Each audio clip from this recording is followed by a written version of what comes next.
Telangana news channel میں آپ سب کا استقبال ہے۔ آئیے دیکھتے ہیں 5 منٹ میں 10 اہم خبریں۔ رانچی میں central bureau of investigation CBI کی ایک خصوصی عدالت نے پیر کو راشٹریہ جنتا دل RJD کے رہنما لالو پرساد یادو کو 139 کروڑ روپے کے چارہ گھوٹالہ کیس میں 5 سال قید کی سزا سنائی اور ان پر 60 لاکھ روپے کا جرمانہ عائد کیا۔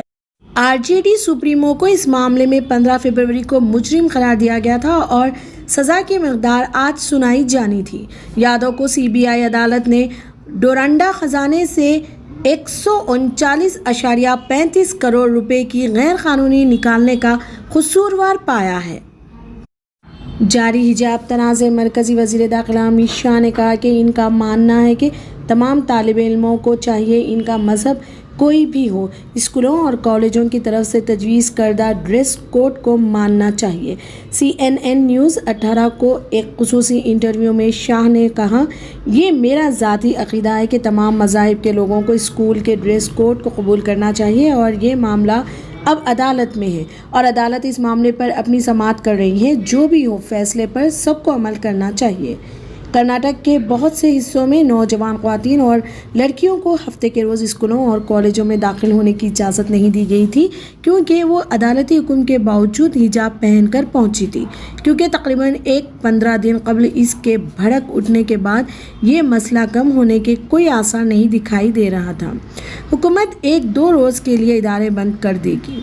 رپورٹس کے مطابق تماکورو میں 15 مسلم لڑکیوں کے خلاف مقدمہ درج کیا گیا ہے اور شیموگا میں 58 طالبات کو ان کے کالجوں کے باہر مظاہرے کرنے پر معطل کر دیا گیا ہے۔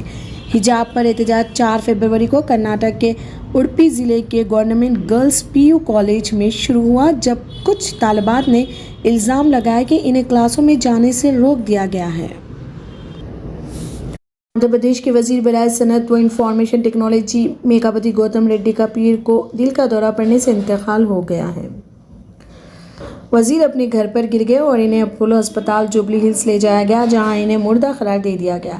گوتم ریڈی جو دبئی ایکسپو میں شرکت کے بعد صرف 2 دن قبل دبئی سے واپس آئے تھے، اپنے پسماندگان میں بیوی، ایک بیٹا اور ایک بیٹی کے ساتھ رہتے تھے۔ اپولو ہاسپٹل نے ایک بیان میں کہا کہ گوتم ریڈی اچانک گر پڑ گئے، انہیں صبح 7:45 پر ہسپتال لایا گیا تھا۔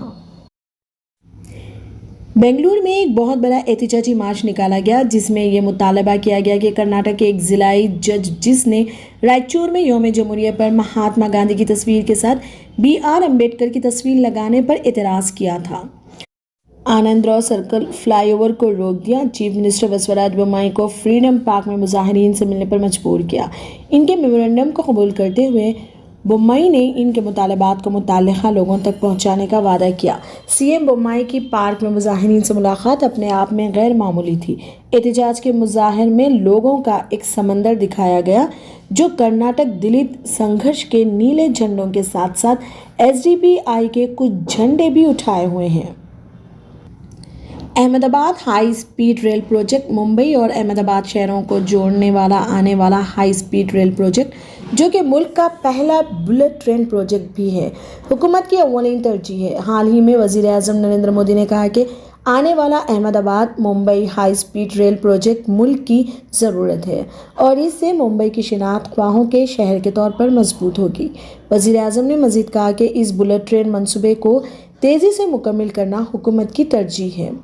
اس پروجیکٹ کو national high speed rail corporation limited کے ذریعے نافذ کیا جا رہا ہے۔ NHSRCL نے حال ہی میں Larsen and Toubro LNT limited کے ساتھ ڈیزائن کے ساتھ ساتھ تقریباً 8 کلومیٹر طویل ویاڈکٹ کی ترقی کے لیے ایک معاہدے پر دستخط کیے ہیں، جس میں گجرات کے شہر وڈودرا میں ایک ہائی اسپیڈ ریل اسٹیشن شامل ہے تاکہ آنے والی ممبئی احمد آباد ہائی اسپیڈ ریل اسٹیشن کو وڈودرا ریلوے اسٹیشن کے موجودہ پلیٹ فارم نمبر 7 کے اوپر منصوبہ بنایا گیا ہے۔ کارپوریشن کے مطابق اس انضمام کے ساتھ سفر کرنے والے مسافروں کو ہائی اسپیڈ ریل اور قومی ٹرانسپورٹر کے درمیان آسانی سے منتقلی کی سہولیات ملے گی۔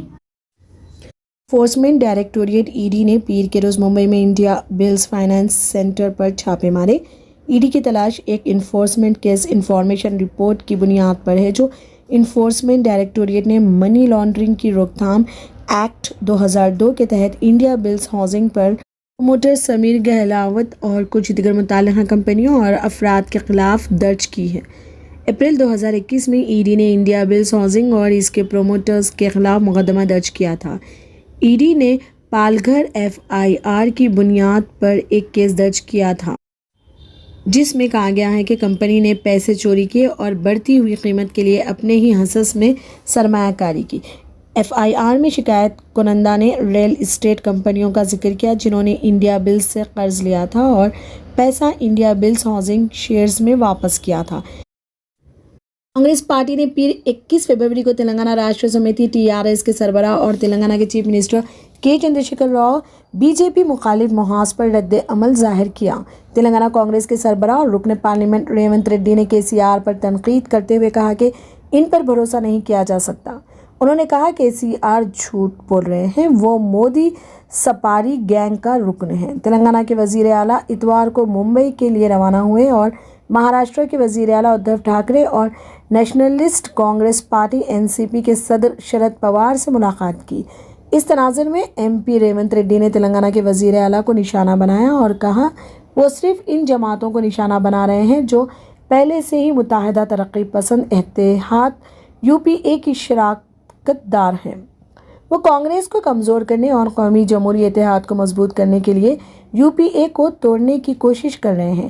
NDA اور مودی MP ریونت ریڈی نے KCR کو تنقید کا نشانہ بناتے ہوئے کہا وہ ان لیڈروں سے بات نہیں کر رہے ہیں جو NDA یا PA کا حصہ نہیں ہیں، جیسے کیجریوال، جگن موہن ریڈی، سماج وادی وغیرہ۔ ادھو اسٹالن، ممتا دیوگوڑا سبھی کانگریس کے ساتھ ہیں اور وہ ان سے رابطہ کر رہے ہیں۔ انفورسمنٹ ڈائریکٹوریٹ ED نے بادشاہ مجید ملک اور 3 دیگر کے خلاف منی لانڈرنگ کی روک تھام ایکٹ PMLA 2002 کے تحت ممبئی کی خصوصی PMLA عدالت میں ریڈ سینٹرز کی اسمگلنگ کے الزام میں چارج شیٹ داخل کی ہے۔ چارج شیٹ 15 فروری کو داخل کی گئی تھی اور عدالت نے 18 فروری کو معاملے کا نوٹس لیا تھا۔ ED نے 2015 میں 3.16 کروڑ روپے کے ریڈ سینٹرز کو ضبط کرنے کے معاملے میں DRI کی طرف سے دائر استغاثہ کی شکایت کی بنیاد پر بادشاہ مجید ملک اور دیگر کے خلاف منی لانڈرنگ کی تحقیقات شروع کی۔ ریڈ سینٹرز کی اسمگلنگ میں ملوث سنڈیکیٹ کا سرغنہ تحقیقات کے دوران ED نے گزشتہ سال 20 دسمبر کو ممبئی اور تھانے میں 8 مقامات پر تلاشی لی، جس کے نتیجے میں مجرمانہ دستاویزات ضبط کی گئیں اور 21 دسمبر 2021 کو بادشاہ کی گرفتاری ہوئی۔ Chief minister YS Jagan Mohan Reddy نے صنعت، تجارت اور IT کے وزیر مکاپتی گوتم ریڈی کی اچانک موت پر گہرے رنج و غم کا اظہار کیا ہے۔ Chief minister YS Jagan Mohan Reddy نے صنعت، تجارت اور IT کے وزیر مکاپتی گوتم ریڈی کی اچانک موت پر گہرے رنج و غم کا اظہار کیا ہے۔ چیف منسٹر اپنی اہلیہ YS بھارتی ریڈی کے ساتھ حیدرآباد پہنچے اور وزیر کی رہائش گاہ پر پھول چڑھائے اور غمزدہ کنبہ کے ارکان کو جذباتی لمحات بانٹتے ہوئے تسلی دی۔ حکومت نے 2 روزہ سرکاری سوگ کا اعلان کیا ہے اور AP وزیر کی آخری رسومات پورے سرکاری اعزاز کے ساتھ ادا کی جائیں گی۔ سیکریٹریٹ کے پہلے بلاک میں چیف منسٹر آفس اور ریاستی اسمبلی کی عمارت پر بھی مرحوم قائد کے احترام میں قومی پرچم سرنگو رہے گا۔ چیف منسٹر نے میکاپتی گوتم ریڈی کے بے وقت انتقال پر گہرے صدمہ پہنچا اور متوفی کے ارکان خاندان کو تسلی دی۔ وہ سابق MP M راج موہن ریڈی کے پاس بیٹھ گئے، جو وزیر موصوف کے والد تھے، اور سوگوار کنبہ کے افراد کو تسلی دی۔ حکومت کے مشیر عوامی امور سجلا رام کرشنا ریڈی، YSRCP کے ارکان parliament V Vijay Sai Reddy, YS Avinash Reddy, Ayodhya Rami Reddy, TD chairman YV Subba Reddy, Anil Kumar Yadav, چی پربھاکر کے MLA شامل تھے، جنہوں نے مرحوم وزیر کو خراج عقیدت پیش کیا۔ انو کپور نے ہندی فلم انڈسٹری میں اپنی شروعات فلم کالا پتھر 1979 میں ایک غیر معتبر کردار کے ذریعے کی۔ انہوں نے کئی فلموں جیسے اعتراض، جولی LLB 2 وکی ڈونر اور دیگر میں مختلف یادگار کردار ادا کیے۔ اداکار نے کردار کی جلد میں داخل ہونے کی صلاحیت کے لیے بہت ساری تعریفیں جیتی ہیں، چاہے وہ منفی ہو یا مثبت۔ یہ اداکار 2011 میں اس وقت خبروں کا حصہ بنے جب انہوں نے بالی ووڈ دیوا پرینکا چوپڑا پر تبصرہ کیا۔ اس تبصرے کے نتیجے میں انو اور پرینکا کے درمیان گرما گرم تبادلہ ہوا۔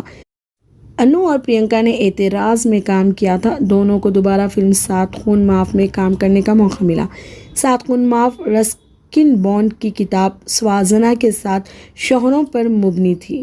فلم میں عرفان خان، نیل نتن، مکیش اور دیگر نے ان شوہروں کا کردار ادا کیا۔ انو نے بھی شوہروں میں سے ایک کے طور پر کام کیا تھا۔ میڈیا رپورٹس کے مطابق فلم کی تشہیر کے دوران الفاظ کی گرما گرم جنگ شروع ہو گئی۔ انو نے کہا کہ پرینکا نے فلم میں ان کے ساتھ مباشرت سین کرنے سے انکار کر دیا تھا۔ اداکار نے مزید کہا کہ اس کی وجہ یہ ہے کہ وہ خوبصورت نہیں تھے۔ انو نے کہا کہ اگر وہ ہیرو ہوتی تو پرینکا ان کے ساتھ مباشرت سین کرتی۔ اداکار نے کہا کہ پرینکا کو ہیروز کے ساتھ مباشرت کے مناظر کرنے میں کوئی مسئلہ نہیں ہے۔ پرینکا نے اپنے ساتھی اداکار کے تبصرے پر رد عمل دیتے ہوئے کہا کہ اگر کوئی مباشرت کے مناظر کرنا چاہتا ہے اور اس طرح کے نازیبا تبصرے کرنا چاہتا ہے تو اسے ایسی فلموں میں ہی کام کرنا چاہیے۔ بعد میں انہوں نے یہ کہہ کر لفظوں کی اس بڑھتی ہوئی جنگ کو ختم کر دیا کہ انہوں نے کبھی پرینکا کے خلاف ایک لفظ بھی نہیں بولا۔ انہوں نے کہا کہ لوگ ان کا فیصلہ ان کی صلاحیتوں پر کریں گے۔ تاکہ مزید تفصیلات جاننے کے لیے ہمارے چینل کو لائک کریں، سبسکرائب کریں تاکہ ہماری ہر اپڈیٹ آپ تک پہلے پہنچے۔